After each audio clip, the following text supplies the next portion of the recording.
Are you ready to take the lead in the dance of life? Fall in love with who you are right now? And find uninhibited joy every day? Then it's time for you to flaunt your smart, sexy, and spiritual self. Join radio host Laura Cheadle and learn how the 5 steps of flaunt can help you quit seeking approval, proving your worth, and release you from the judgment of others. Express all that you are, discover your naked self-worth, and finally, enjoy the life you've worked so hard to create.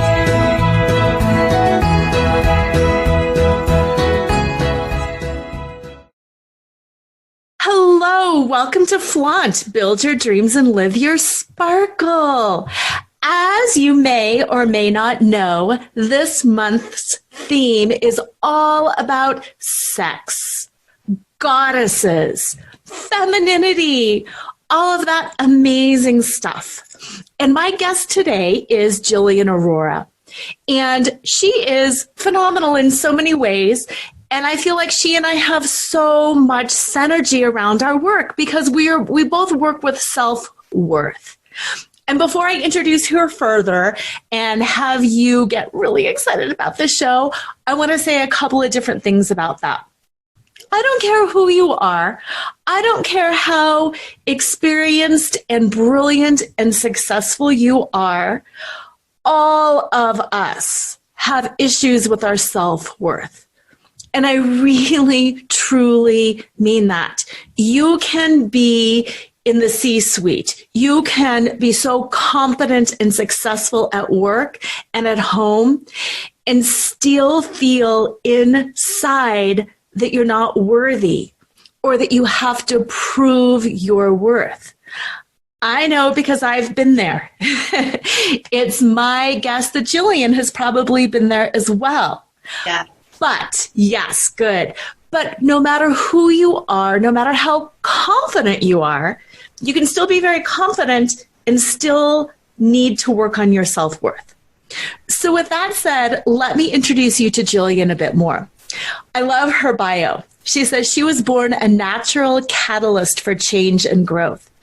She has a clarity about her purpose and an unshakable resolve unknown to most. Those who find themselves in Jillian's presence experience both a feeling of safety and an inspiration to expand, which I love because I'm all about dichotomy, smart, sexy, spiritual, safe, and expansion. I love the whole dichotomy. Jillian's very extensive existence sparks an invitation to align with what makes you feel most alive and to follow the whispers of your heart's call. Jillian's quiet confidence should not be mistaken for passivity, as she is quick to lovingly point out the truth. Often the seductive compromises holding you back from living fully alive. Jillian is a tantalizing blend of old soul wisdom and heart-wrenching battle scars earned in life's arena. Now, without further ado, I want to say, Jillian, thank you so much for being on my show this month. Thank you so much for having me. I feel so honored to be here. I am so thrilled. Now, in case you were wondering, or in case the listeners are wondering, I introed this month as being all about sex, goddess, femininity, and then I did this little pivot to self-worth. To me, that's not a big stretch. That's not a big pivot. It's all part and parcel of goddess energy, feminine energy.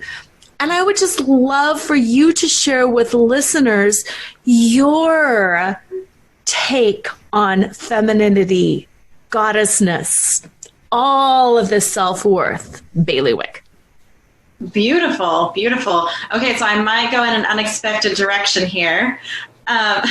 So I believe my journey in finding my goddess and allowing her to really be and expand has actually included awakening my warrior, my internal warrior. So that's actually my masculine energy. And these have been like super important to have both together. So I believe the self-worth piece is actually in our masculine energy. The self-confidence, self-worth, assertive communication, being willing to stand up for yourself. That's all masculine energy. What happened for me is my masculine energy was so shut down that my feminine energy was then not able to really shine or expand. So my feminine energy actually ended up, because it was the only energy present and my masculine was shut down, I actually started to embody the victim energy, which can be when we don't have a good balance of the masculine and feminine. So to get out of the victim energy, I actually had to embody my masculine and really work on my self-worth and work on my boundaries and really getting into some uncomfortable territory, standing up for myself. When I did that, then I was able to hold this protective space for my goddess to be creative and feminine and flowing, and I allowed myself really the space to do what I love, which is writing, it's gardening, it's being with myself and really connecting with the spiritual, with other beings here, with the earth. I mean, that feminine energy is all about connection, right? It's about connecting to everything, to spirit, to myself. So it was really in expanding my masculine that my feminine was able to just shine and radiate. Yes. And you said it might be in a different direction. No, that was the exact perfect right direction, because there is such a misunderstanding around femininity. And oftentimes people think the feminine is the self-sacrificing, do everything for everyone all the time, that you have no needs, that you have no desires. And that could not be further from the truth. And no. You're right, whether it's, being the victim, it's wounded feminine.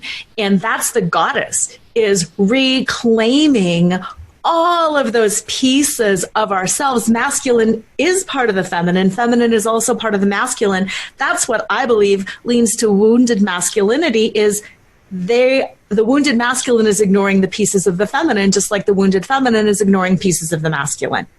Heck yes. Oh, yes. So in the intro, I said that I read that you've got some battle scars. And as I also said, I've been down that road of being the martyr, the self-sacrificing mother. Share with the listeners, if you would, some of your stories and some of your journey so they can know they're not unique in what they're doing. And if you did it, they can too. Absolutely. Yeah. I've chosen some really tough paths, and I say chosen because I mean chosen. Even my family that I was born into, I believe my soul chose that path because I was here to master some very specific things and to heal some very specific wounds. So when I came to this planet, I was born to a family where my father was a drug addict, and he eventually left my life around 6 years old. And my mom remarried, and we ended up getting into some very, very extreme religion, and there was a lot of sexism. And then I chose into a lot of other relationships with men that were very, very toxic, some of them abusive. And what that taught me and the reasons why I chose that is, again, I'm going to go back to that victim energy. I chose the victim space. Therefore, I attracted villains, that wounded masculine. So the wounded feminine always attracts the wounded masculine. I attracted a lot of wounded masculine. So I had a lot of issues with partners with substance abuse. I had issues with partners who were just verbally abusive and very suppressive of my goddess. And I chose that very specifically so that I could learn how to awaken my warrior.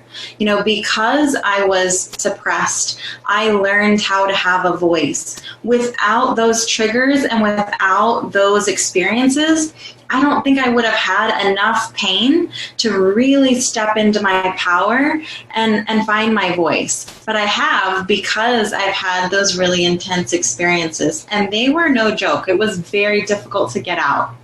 Oh, I absolutely believe there is nothing that happens to us. It all happens for us. Absolutely. Yeah. So first of all, congratulations to you for seeing that and for being a leader on that path, because I think the feminine is rising right now, but I also think it's important for all of us, whether we're like into this whole thing or not, to start recognizing what is healthy feminine and what is not healthy. Yeah. And taking that responsibility. It's not our fault that we're victimized, but we can also always make ourselves better. Yes. Yes. I love that. Yeah. We are not at fault for being a victim. However, we always have the responsibility. How are we going to choose to respond to the situation? If I was victimized, I still get some responsibility. How am I going to write the end to that story? I still have the pen to write the story of my life.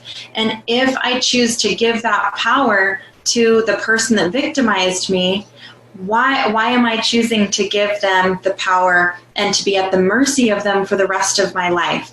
I may have been at the mercy of them for a moment, but I'm not going to give them the power to be that I'm giving them the keys to my life for the rest of my life. I get to write the end of that story. Yes, I love that. And I know in your work you talk about breaking the rules, and we'll go into that next, but I also feel like some of this is breaking the rules. I feel like there has been a paradigm for a long time that if you're a victim, you're ruined. If this has happened, you're ruined. And it's like, no, I am breaking those rules and I am choosing to write my own ending. So I love that. And now I'd like to hear you talk about some of these rules that need breaking and how you help people break some of those rules. Yeah, so really my heart in this is I felt very pressured to follow a lot of rules. I grew up, again, very religious, and so there were some rules that came with that. I think culturally and religious-wise, I feel like I had some a paradigm of what I was supposed to be.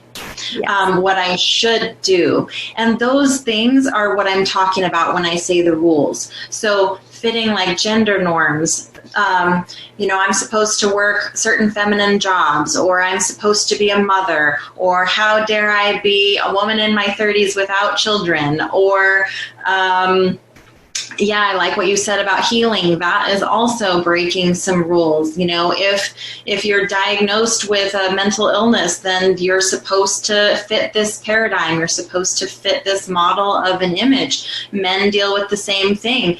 In fact, that's a huge issue. Men can deal with the issue of looking manly, looking tough. So there's all sorts of paradigms out there. I work with a ton of women who are moms. And who are wives, and so there's a whole bunch of rules that come into play with those roles. If I'm a good mom, then I will X, Y, Z. If I'm a good spouse, then I will X, Y, Z. And very often, it's the choice between playing this role or betraying yourself. You're going to betray yourself in order to play this role and follow these rules. And it really creates a lot of self-suppression. And people wonder why they become numb and why they do end up on antidepressants or medication or self-medicating through alcohol or other substances because they're so unhappy, because they're not free. Their soul isn't free. They're caged by these rules. Absolutely. Absolutely. And that's something that I want to take a second for all the listeners out there and just kind of have you think about what you do with your life and what will you do with your time. And as you're doing that, how do you feel? Because you talked about that soul being caged. And there are so many people that I work with, that you work with, that we all know, they're at work and they're just getting through.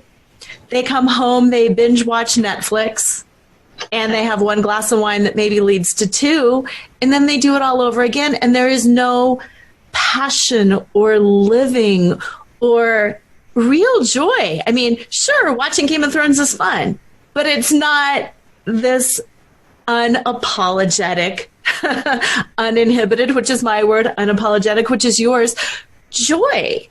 Yeah. And I just kind of, want to challenge you to think about how much joy you've got in your life right now, and maybe start thinking about ways that that can shift. Yes. Mm-hmm. So then going into that, unapologetic, like I said, I'm uninhibited, you're unapologetic. Talk a little bit more about what that means in terms of living an unapologetic life. Yeah. So I remember I was actually, I believe it's 2018 when that was my word, unapologetic. It just came to me, and that's been a thing for a couple of years now. A word will just pop into my head and it's like, oh, that's my theme. Like, that's it. And unapologetic was my word. And it really was this idea that I'm not sorry for having needs. That was a big thing. I had walked around for a long time really apologizing for taking up space, apologizing for being inconvenient, apologizing even for the air I breathed, because I was very sensitive to pollution issues, or like being kind to the earth. And I was very sad and sorry for what us human beings were doing to the planet. And what that really created in me was this sense of apology for everything, like really trying to make myself as small and inconvenient as possible. And so unapologetic for me was breaking free from that. And my whole paradigm shifted where it was no longer about how can I minimize damage, but how can I maximize what I contribute. So I get to be unapologetic of my needs and everything I am and how I was created and what my passion was and what my purpose is. I get to be unapologetic of that. And I get to really put all of my life energy into how can I contribute in the greatest way to this planet. And that is how, instead of, minimizing the damage that I do here, I don't have to be questioning. I don't have to be questioning of why I was put on this planet. I don't have to be apologetic of that. Even with all the needs I have, I'm here for a specific purpose, and I get to trust that. And therefore, I get to be unapologetic of what I'm here to contribute. I love that. I love that. And that is, listeners, listen to this. That is the perfect description, I think, of what is truly divine feminine, because femininity is about creation. We birth babies, we birth ideas, we birth everything. And if we're constantly apologizing for what we need in order to birth something, it's not going to be birthed. And that's, this whole theme. It's April when we're recording this. The theme is sex, birds and the bees, which is creation. And I really like bringing people in sometimes with that word of like, sex, dirty, naughty, bad. Shh, shh, shh, shh. No, it's creativity. It's birthing. It is beauty. And we need things in order to create. And if you need fresh air, clean air, you need it. If you need space, if you need sleep, if you need support, whatever you need, that is only to serve you, and in turn you serve everybody else. So it's such that giving and receiving, and it's symbiotic, and it's creativity, and I love that. Yes. Yeah. Yes. Yeah. Now, you talk about the goddess a lot. I'm sure there's listeners out there who are like, yes, right on, goddess. And I'm sure there's listeners out there who are thinking, what? Can you explain to listeners what you mean by goddess and how they might be able to connect to that energy more? Yeah, and actually I chose this name because I know it is a little bit provoking. Yes. So I think what my heart feels a little sorrowful about is that over the millennia, we have gotten more and more uncomfortable with the divine feminine. And the word goddess is not as common. In fact, a lot of the feminine forms of many different words have been forgotten. We're very familiar with the word creator, but not so familiar with the word creatrix. Yep. You know, how many of us even know that word? And so I do this purposefully. I'm provoking people purposefully to get them thinking about the divine feminine. I have nothing against the divine masculine. I love the divine masculine, and the word God is beautiful and wonderful. I think the word God and the divine masculine is so enhanced and even more powerful when the goddess is present.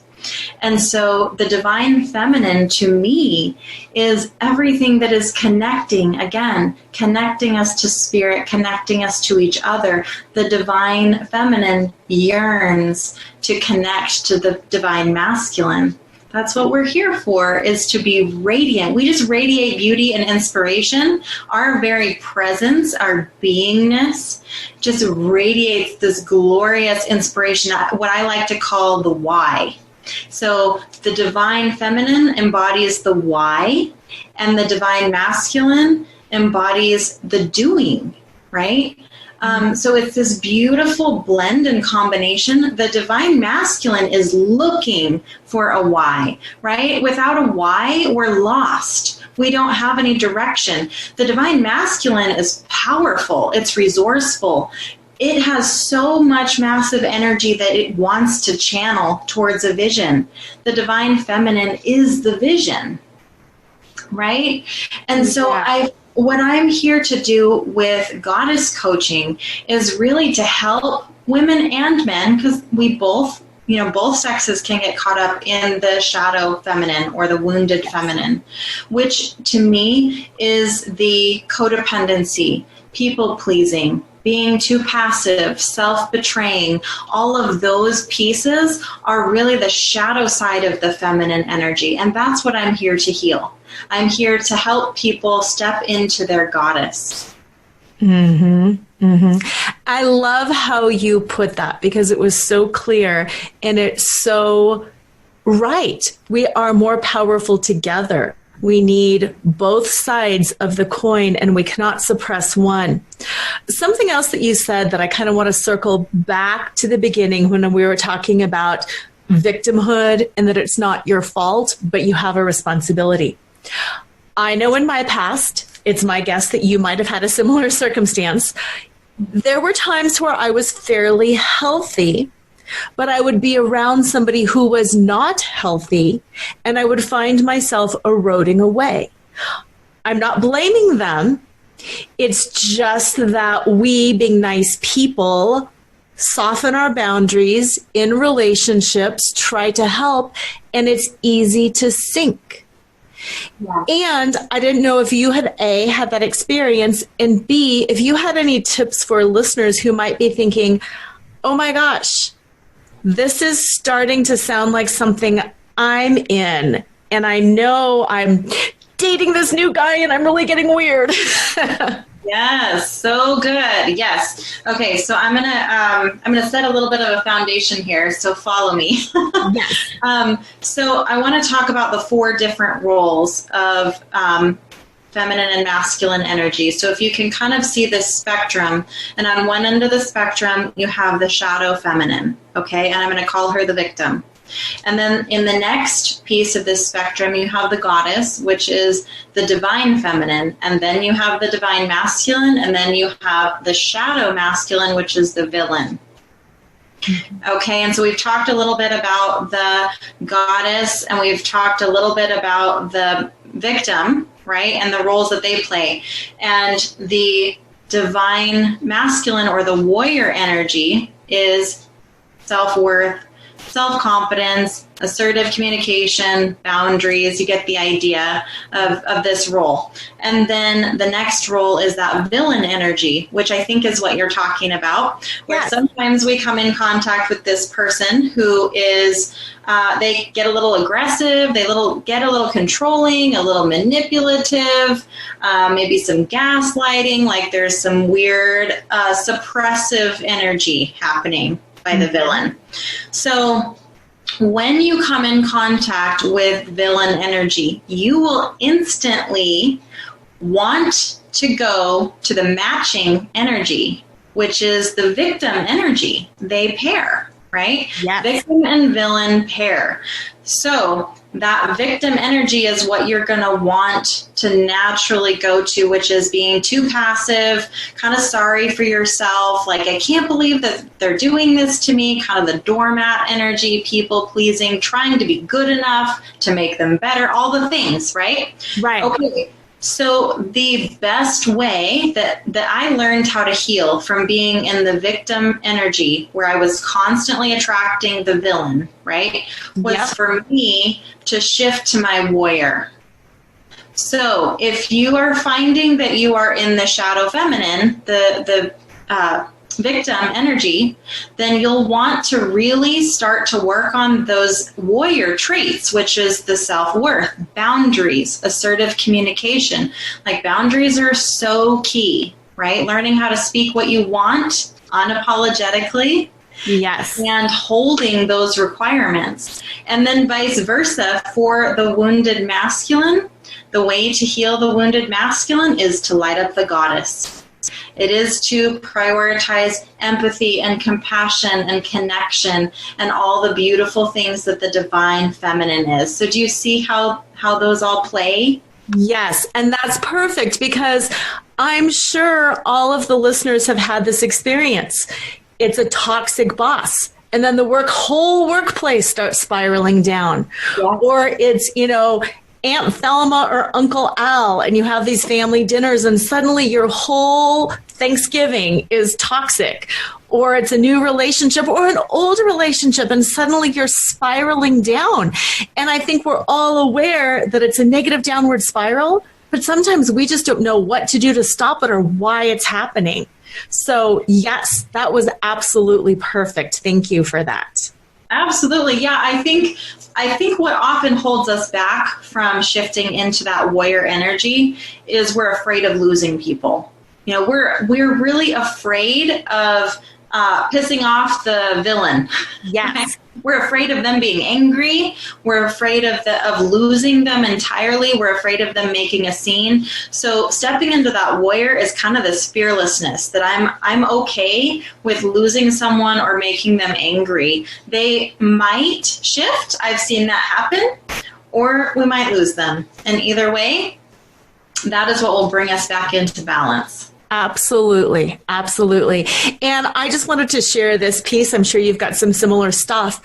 When I have worked with women, or moms especially, who do have the rules around what femininity looks like and what it means to be a good wife or a good mother, they hear that word assertive and they go, oh, no. I'm kind and loving. I'm not assertive.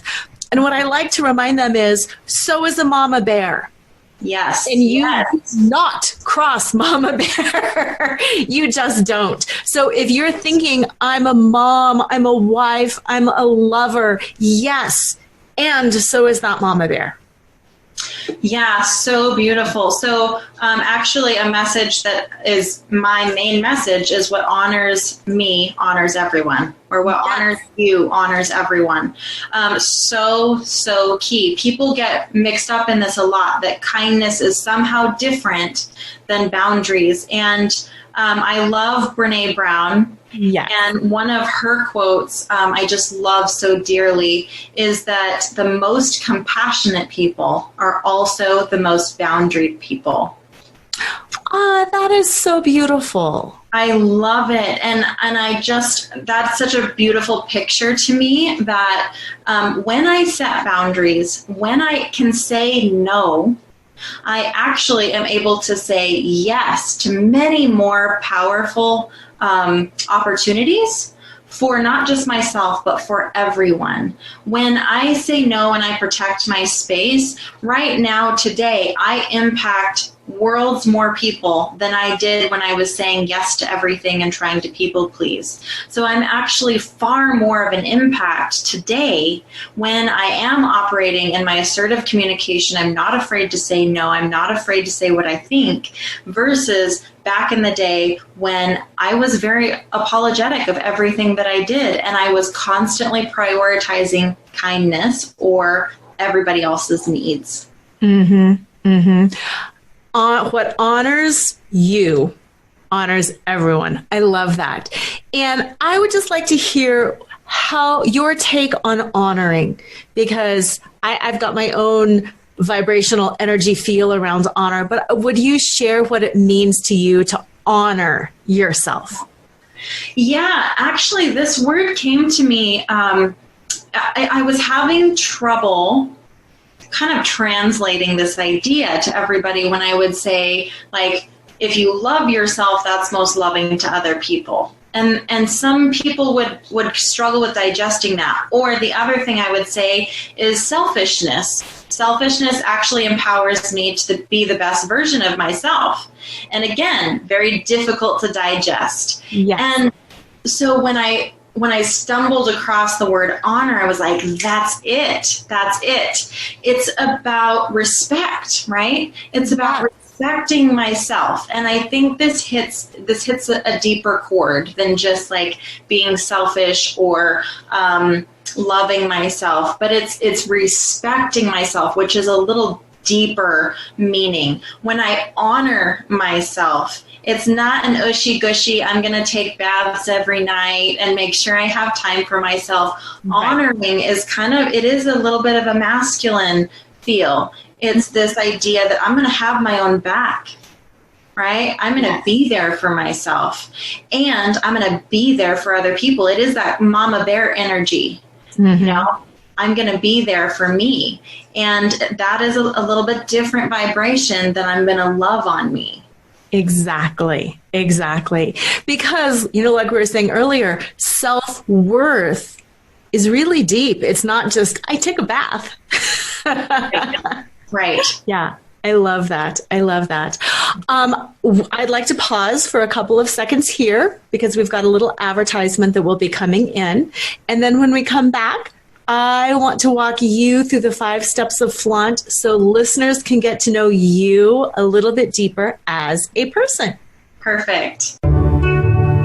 To all the women who have cried in the shower, smiled when they wanted to scream, and couldn't wait to get home and unhook their bra, Flaunt is the definitive guidebook on how to get back in touch with who you are underneath your labels, roles, and scripts. Fall in love with yourself right now. Breathe life into the dreams you left behind and live each day with uninhibited joy.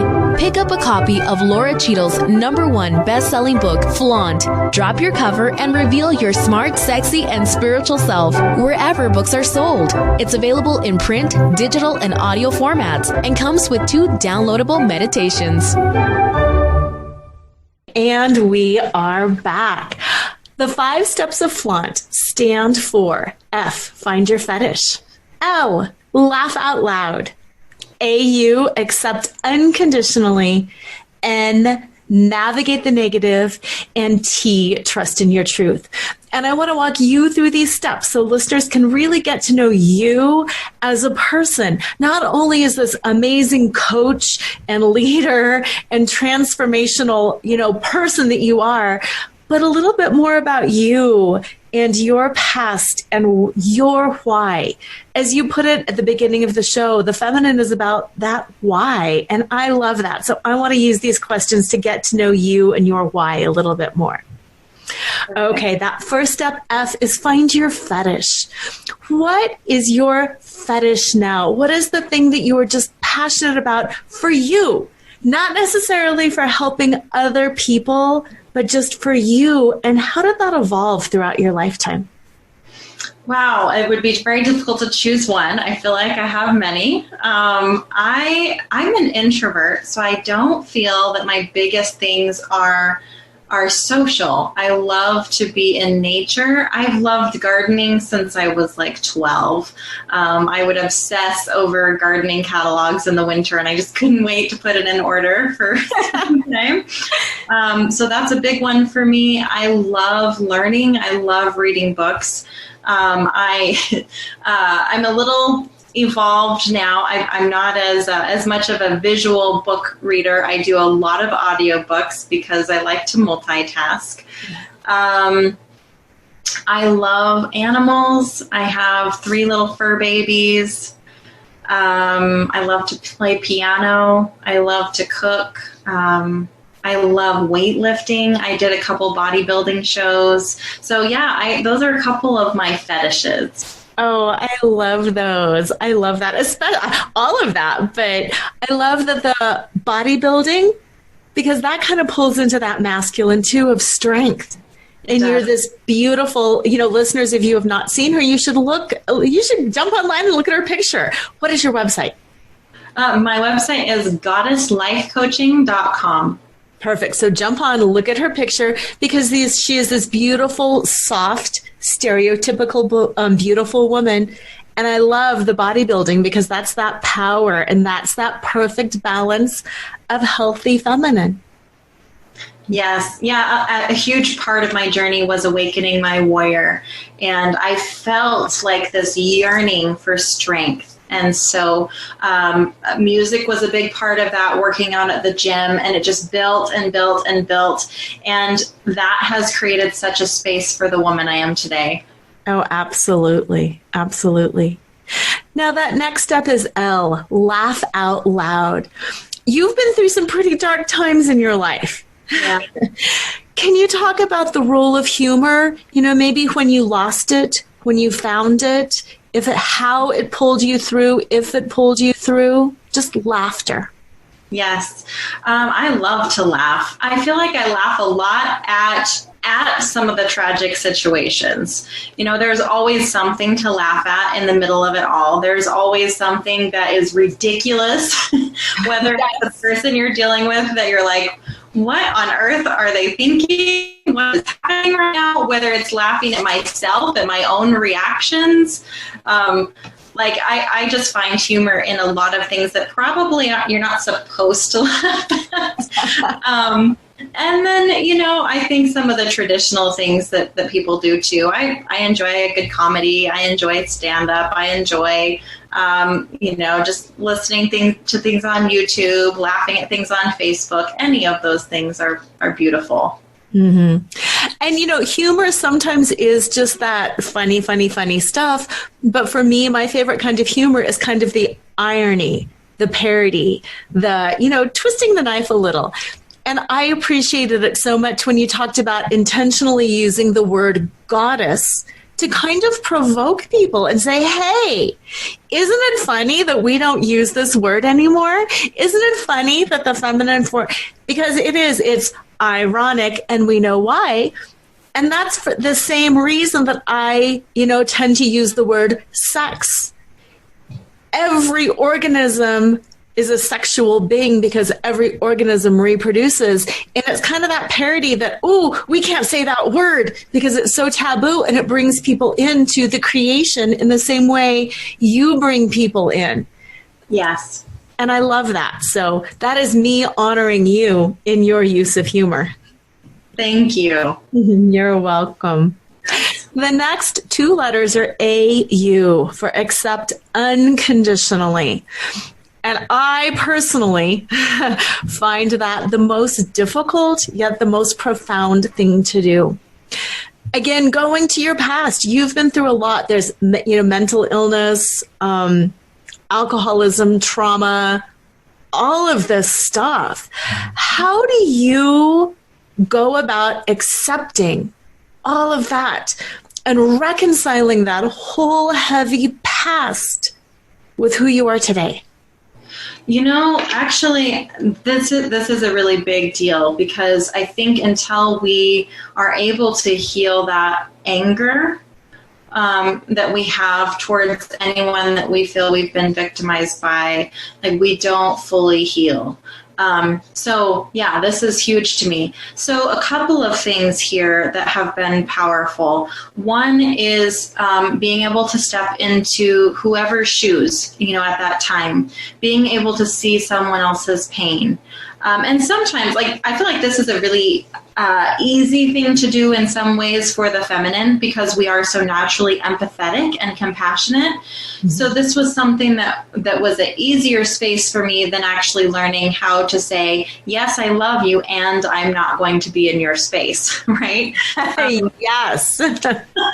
But yeah, I mean, there's been some forgiveness for sure. Going back and seeing how things were difficult for them, seeing that they did the best they could. That's a huge thing. The people in my life were all doing the best they could, even if they hurt me. That's huge. So is gratitude, finding the silver linings, even though I would not say I would have someone victimize me or anybody else. I would also say I've benefited from being victimized, because here's the thing, is I had the opportunity to find my power and strength to overcome it. So it became an opportunity for me. And this is something I've learned in some of the reading I've done, is the feminine, part of the feminine is learning how to really gain our strength and see our strength through overcoming whatever our griefs are. And so accepting my past, part of that is seeing the silver linings and seeing how I've gained power from that. I like that. So can you offer to the listeners, first of all, any insight on how to forgive other people who may have victimized them, as well as how to forgive themselves for sitting in an unhealthy space for sometimes 20 years before you wake up, and then you're like, I can forgive them, but how do I forgive myself for being here? So huge, so huge. I would say that for sure that was harder for me, was forgiving myself than other people. And I find that to be true for many, many women. Again, with other people, for me, what helped me forgive them was coming to a place of empathy, seeing their pain, perhaps seeing the past that they came from, or seeing that they were doing their best to self-medicate because they didn't know how to deal with an issue, or like there's lots of ways that you can see from their perspective why they chose the path that they did. And then for self-forgiveness, this has been a really huge one. I believe I came here to master my own self-betrayal, right? That was the biggest thing that I did that I needed to heal. And so, yeah, it's incredibly, so a big thing for me, it was incredibly hard to work through my marriage where I was married to an alcoholic, and I left for 4 months and then I went back. And that was probably the most embarrassing and ashamed, the thing I was most ashamed of was going back a second time. Because I had moved everything out. I had gotten all of my friends to help me move everything out of my house. And then I went back and had to do it all over again. And I cannot tell you the shame I felt and how much secrecy that I had for a while. Because I was so embarrassed that I chose to go back to this relationship. And I had a hard time forgiving myself for making those choices, not only for myself, but then putting everybody else through it again. Yeah. And I realized today, I needed to go through every possible scenario in order to heal from it. Right? I needed to experience that to know I did everything I could, and I don't have to be ashamed of that. And B, because I went through that, I now have a voice with other women who have gone back multiple times, right? And I can feel their shame, and I can connect with them and relate to them. So every time that we have experienced our own shadow and we have acted from that place, there is always a gift in it. And so part of forgiving myself is seeing those gifts and seeing the purpose that my soul already knew. My soul already knew what I needed from that experience. And so I walked through it. And so I get to trust. I get to trust my intuition, and I get to trust myself for walking the path that I did. Mm-hmm. And thank you for being so vulnerable and open in just talking about that shame, because sitting with our shame is uncomfortable for anyone. I don't care who you are. It's uncomfortable. Yes. Yet we've all been there. Yep, it's super uncomfortable. I like what you said at the very beginning, that we all experience shame. There's always, like, I've walked through so much shame. Those little nagging thoughts that say you're not good enough, or who do you think you are? Yeah, they're always there, and we get to address them and bring them into the light. Absolutely. So the next step is N, and it's navigate the negative. And I personally don't believe anything is negative. I personally believe they are all stepping stones that get us to that next higher level, but that it's difficult to navigate sometimes. And you've been through a lot and you've gotten to that higher level. And if you're anything like me, it's sometimes so easy to be like, yes, I did it and I got there. And then something happens and you think, I didn't get there. Do you have any tips or stories that you could share with the listeners about navigating this thing called life? Yeah, for sure. For me, there's a couple of things. I love that you said nothing is negative. It is how we spin it. It's how we perceive it. Nothing is happening to us. It's always happening for us. And that can be hard. That can be hard when we are experiencing extremely painful things, and especially things that are unknowns. We don't know how they're going to turn out. And that can be personal, that can be collective things, but I think dealing with the uncertainty is one of the hardest things that we'll ever do. For me, part of that is self-awareness. What is the story I'm creating in my head? That's really key. Also, gratitude. I can always flip something if I go back to gratitude. A big exercise that I like to do is pick 3 things that I'm frustrated about and then do a gratitude list on those 3 things. Oh, I love that. It really helps me reshape and reframe those things, because I can always find some things that I'm grateful for. You know, if it's money, right? That's a big one. I can, we're often obsessively focused on the bills and the things going out. But what if we take a moment to be grateful for the things coming in? The free coffee that you got, or the gift that you received in the mail, or the discount you got. Once you start actually calculating those things, then you get to see all of the things that are on the positive side.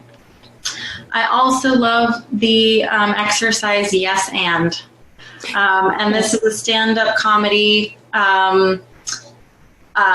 trick or trade. Part of the trade is yes and. So when something bad or negative happens, then I get to respond with yes. And now, so it keeps me focused on the solution and the next thing, instead of just really sitting in that icky negative energy. Yeah, I love that. Thank you. And, we're recording this in the middle of the coronavirus outbreak. And, same thing. This is hard. This is uncertain. This is difficult. Yes. And there's a lot that's going to come from this. And there's a lot of beauty from this. And even some of those negative moments, I know within my heart that ultimately a lot of beauty is going to come from this. Absolutely. Yeah. And that leads us to our last letter T, which is trust in your truth. And my belief is that our truth is always self-worth. Our truth is always ultimate strength and power and beauty and connection in who we are. And I was hoping you would share with us a little bit about your truth and what you believe your truth is and how you trust in exactly who you are. Okay, yeah. So self-trust is actually like one of my most foundational pieces of truth, I guess. Self-trust is me trusting that my intuition led me exactly where I needed to be, right? Trusting that even when I went into the trenches, it was meant to be. Mm-hmm. Trusting that the universe is conspiring in my favor, even when it looks really dark, even when I might feel abandoned, even when I might feel alone. I trust that that is the process. right? I trust that. So this is an interesting thing, actually. Self-trust comes up a lot when women I work with are so afraid of entering a new relationship. Yeah. They're afraid, their picker is broken. Yep. They're afraid of finding another bad person. Yeah. And I believe that this all comes down to self-trust. When I can trust myself, when I know that I'll have my back no matter what, when I know I will honor my boundaries, I don't have to be afraid. I don't have to be afraid of, I don't have to be afraid that if somebody says something that's demeaning or condescending, I don't have to be afraid that I'm not going to stick up for myself because I trust myself. So it doesn't matter who in the world that I come across, who I get into a relationship with, friendships, family members. It doesn't matter who it is on this planet. If I trust myself, I'm fine. If I trust myself, if I know I'll have my own back, then there is no one in the world that I have to fear. I love that. I love that. And again, what a powerful place to sit and rest in, knowing that you've got your own back. That's beautiful. Yeah. Yeah, and that is my warrior. It's trusting my warrior, that my warrior is going to stand up for me. My warrior is going to protect me. And there's a little piece of this is interesting, but, when we look at the actual genders, I feel like a lot of females feel historically we've been abandoned by the male sex. Instead of being enjoyed and appreciated, we have been taken advantage of and consumed. Yeah. And so this has given us the opportunity now to be that warrior for ourselves instead of relying on the external warrior. I love that. Yeah, I think that's very true. And you're right. You're talking about historically, the past is the past and we learn from the past, but we don't have to repeat the past. Right. And I have allowed myself to be taken advantage of and consumed. I don't think there's a woman on the planet, or really even a man on the planet, who has not entered into that at some point. And it's just that learning. It's that, like you said, yes, and yes, I was taken advantage of. And now what? Yes. That's beautiful. So one of the things that I like to do to conclude my interviews is have you describe yourself to the listeners without using your title, your level of education, your role with anybody else. And it can be, of course, a beautiful sentence that makes perfect sense, or it can just be a stream of consciousness. I find myself to be sparkly and aqua and feathery and energetic and, like a lightning storm. But I would like you to just describe yourself just from those energetic terms. Yeah. So I'm actually going to read this because this is a new mantra that I've written, if that's okay. Please, that would be wonderful. Okay. I am Jillian Sarah Aurora. I am resilient and fierce and unstoppable.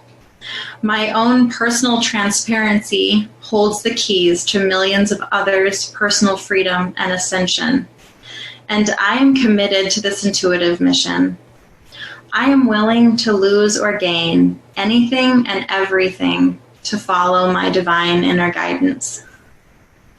Oh, I love that so much. Beautiful. Thank you so much. Yeah, thank you for letting me share. That feels really deep within my soul right now. Oh, yes. That is your truth right there. Yeah. Yeah. So where else can listeners get a hold of you, find out more about your incredible programs and coaching and merchandise, all of that good stuff? Yeah. So my website, there you can find all sorts of resources there, goddesslifecoaching.com. You can find my blog there. I love to write. Writing is my jam. Yeah. So you can find lots of written work there. You can find my podcast, Braveheart Conversations. You can find my apparel line. I have an Unapologetic apparel line as well as Goddess Coaching. Lots of fun stuff there. And then my community that is free and there's so much love and support there is on Facebook. It's a Facebook group called Unapologetic. And you can find that through facebook.com/groups/I am unapologetic. Yay. And listeners, I recently joined her group and it's a ton of fun. So absolutely look her up. I am happy to connect you too if you can't remember all of that. LauraCheadle.com, LoraCheadle. And thank you so much, Jillian, for being here. Thank you so much for having me. I so enjoyed this conversation, and you just have a beautiful heart and beautiful energy. Oh, thank you so much. And listeners, I hope you all have a very beautiful, happy, joyful day. I hope this conversation has caused you to turn inward and self-reflect and maybe start chipping away at whatever it is. Forgiveness for self, forgiveness for others, to make yourself the goddess that you are. Have a fantastic week. And as usual, don't forget to flaunt. Tune in next time to Flaunt. Build your dreams, live your sparkle with radio host Laura Cheadle every Wednesday at 7 a.m. and 7 p.m. Eastern Time on syndicated Dream Vision 7 radio network.